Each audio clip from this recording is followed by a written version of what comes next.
So this is a project that I've been working on in school about breaking barriers. I have done research on interracial marriage, including interviewing my grandparents. Due to racism, the fight for interracial marriage has been an emotional struggle in the United States for years. Because of a history of slavery and segregation, many people had the mindset that whites were superior and should not marry blacks. This ended up being a problem for people who fell in love with others of different races. The Loving v. Virginia case was a landmark civil rights decision of the United States Supreme Court, which invalidated laws prohibiting interracial marriage. This led to increased acceptance of interracial marriage and broke barriers that many thought would never be broken. What were your first thoughts when you guys met? And I thought, boy, well, I'll never be interested in him. Oh, my. Well, we had met in a summer camp, and in the 60s, that was an environment that was pretty, it was pretty open. Jack Johnson was the first African-American heavyweight boxing champion. He was known mostly for his association with white women. He was accused of violating the Mann Act and ended up being put in the national observation. Were you afraid or worried about the consequences your marriage might bring in the future? If so, why? We didn't really think too much about it. We were dating. There could be difficult situations that come out of it. And we said, oh yeah, we know. We were, what did we know, right? We figured we could handle whatever we had. Well, I was 20, 21 years old. I wasn't thinking about the future. Did you lose any friends or family when they found out that you were in a relationship with someone of a different race? How did you feel?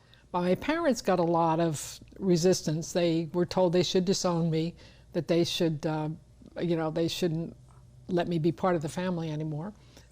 I'm laughing because I had a cousin who lived in Connecticut. And he was we're about the same age. He was maybe a year older than I. And he says, oh, you're hanging out with a white woman. I was like, what are you talking about? I used to crack me up. But the only thing that happened that was interesting to me along those lines was that my mother came from a big family, and she was like the youngest. She had lots of older brothers and sisters, and she had to contact them all and tell them what was going on and kind of get their opinion about what they thought. My grandmother, Lydia Roberts, married my grandfather, Joe Brown, a black man, on April 23, 1966. Even though the bride was from Maryland, the two of them had to get married in New York, for it was illegal in Maryland. What were you thinking about when the two of you were getting married? Happy, stressed? Were you scared of the challenges that may come? I was happy because I was in love. I wanted to live with this guy. I wanted to be together with him. And I knew there would be challenges, but a lot of it was, I think, more just how we were going to manage. Maggie. I was thinking, this is a good thing, right? I was just hopeful that things went well. Alfonso Ribeiro is an African-American actor who married Angela Unkrich, a white writer, in 2012. Sammy Davis Jr. is an African-American artist who married Mae Britt, a white actress, in 1960. Pearl Bailey is an African-American actress who married Louis Belson, a white musician, in 1952. George Schuyler is an African-American writer who married Josephine Cogdale, an artist, in 1928. What thoughts were going through your head when you found out that you had to leave your hometown and move to New York to get married? I knew that going home to Maryland, to a small town to get married, would create problems, that there would be a lot of people in Port Deposit, Maryland, who would not think it was a good idea. The Loving v. Virginia case was a landmark civil rights decision that affected all over the states. Mildred Loving, a black woman, and Richard Loving, a white man, had been sentenced to a year in prison in Virginia for marrying each other. Their marriage had violated the Virginia Anti-Miscegenation Law and the Racial Integrity Act of 1924. The Supreme Court concluded that the law against interracial marriage was unconstitutional. It was soon noted that the Racial Integrity Act of 1924 violated the 14th Amendment that grants equal protection of citizens.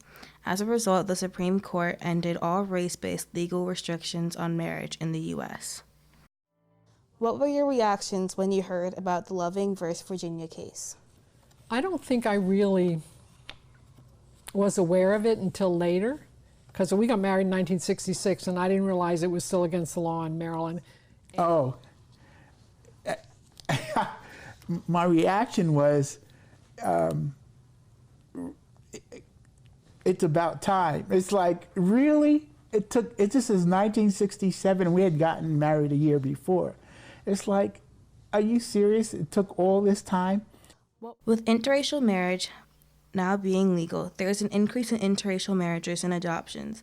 This encourages people to learn about different backgrounds, expose new ways of thinking, and encourage diversity in daily life. When you had kids, were you worried about them not fitting in? If so, why? I do know, I was sitting on a park bench one day, and another little girl asked me why Melanie's skin wasn't the same color as mine.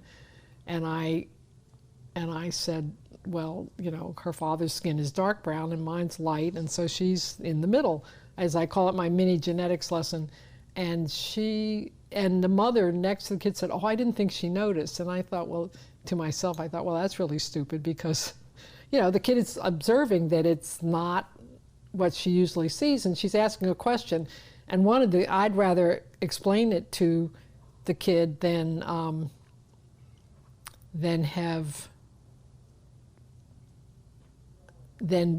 be upset with the kid. I thought that it was a perfectly legitimate question.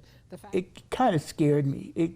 It's like, oh my gosh, what did I do, right? I created this monster for these poor children. They'll never.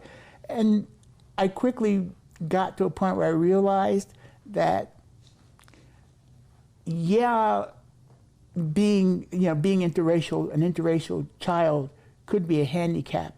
But the more I saw and actually experienced people in my community who were interracial, who had interracial kids, I realized, at least I think I did, that kids of interracial upbringing, if the parents are anywhere together at all, I mean, any kind of sense and any kind of intellect, the kids are going to be far better off. Is there anything you regret or would have done differently? If so, what?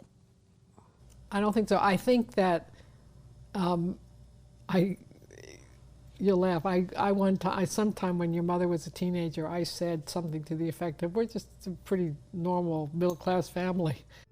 Jack Johnson had a major impact in interracial relationships, for he was one of the first to speak for himself, even when he was sent to prison. Loving v. Virginia was a groundbreaking event, for it inspired people to stand up for their rights. As people started speaking up for their rights and it became legal, more and more people started having interracial relationships, for they felt they had a right.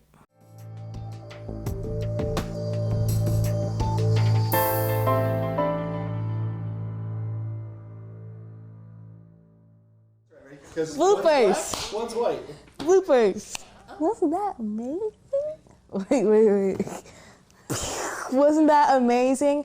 All right, ready? We'll do it again. In 5, 4, 3, 2, 1. Wasn't that amazing? Can't you believe that my grandparents fit the criteria for the NHD project?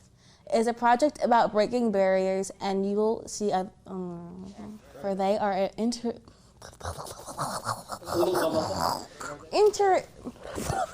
The NHD project is called the National History Day Project. What was I saying? They are an interracially mixed couple. I can't see that word.